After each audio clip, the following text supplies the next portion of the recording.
Abdominal strengthening sequence level 2. The aim of this is to increase strength around the abdomen whilst maintaining control through the lower back. So we're going to be doing this in the rest position. So when you're ready, come to lie on your side and then come onto your back, knees are bent, feet hip distance apart. So the goal of this is to remember you've got your marble resting on your waist and you don't want it to roll forwards and backwards as your legs are moving, and you don't want it to roll from side to side as you switch the moving leg. So let's just find our neutral pelvis. We're going to roll on and off the small of our back and visualise that marble. It's rolling towards you as you flatten your back and away as you lift your back.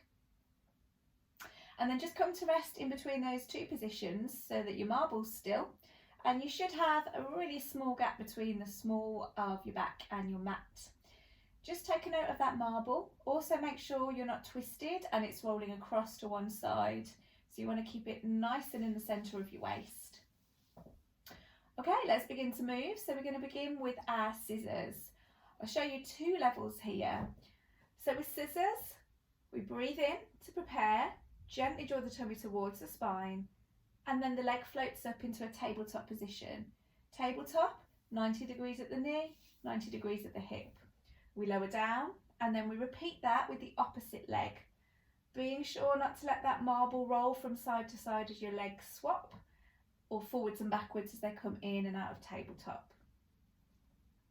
So this is our scissors level 1, and it's absolutely fine to stay here. If you're quite happy that your marble is resting nice and level in your waist, then we can go a little bit quicker. So as one leg lifts, the other leg lowers, and you get that scissoring action. Now your back is going to want to pull away from the mat and that marble will roll down towards your feet. So you've got to use that strength and control around your tummy to stop that from happening. Make sure you're breathing, guys. Let's do a few more of those. And if you need to, slow back down and go back to that level 1. Okay, final few. And now we're going to build up to our double tabletop prep. So we float one leg up into tabletop. We soften the rib cage down towards the mat and the other leg comes to meet it. We're going to breathe in and out here to hold, and then we're going to lower the feet back down to the mat again. So I'll repeat that. Single tabletop, soften the rib cage, double tabletop, hold, and then lower down. And of course, if you want to work harder, you can hold for longer. Now the challenge here is as these legs lower down, we want to avoid the back from lifting off the mat. And if you're managing that okay, let's go a little bit slower with that lowering down. So super duper slow as the feet come down towards the mat. Really working hard there to not allow my lower back to lift off the mat. Really visualising that marble. I'm keeping it as still as I can. Let's go for 2 more of these. Trying to keep my shoulders relaxed as well.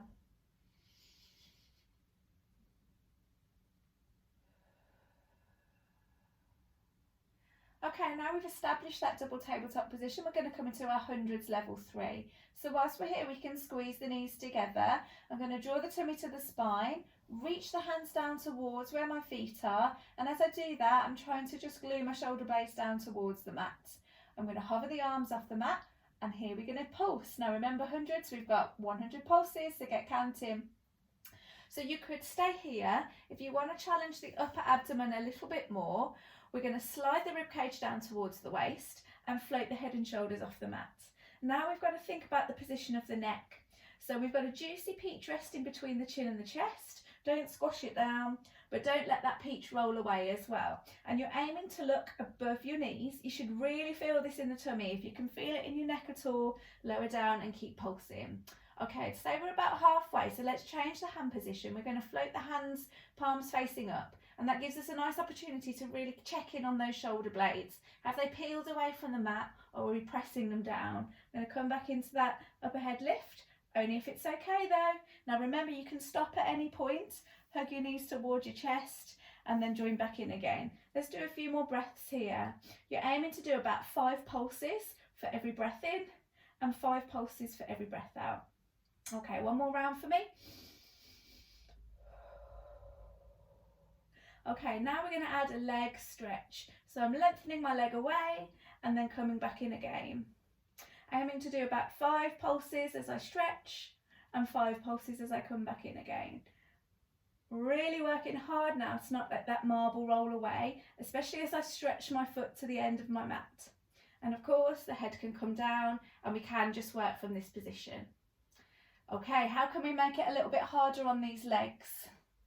So if you take your foot slightly lower towards the mat, you're going to have to work harder to not let your lower back lift off the mat. Or if you want to take it a little bit easier, stretch the feet up towards the ceiling, but you need good flexibility in those hamstrings to do that. Okay, let's do a few more. You should really be feeling it now. Last push, guys. 2 more stretches on each leg. With the option, should you wish, to do these final 2 stretches with both legs coming out. Oh, felt that one. And hug your knees towards your chest. Good work.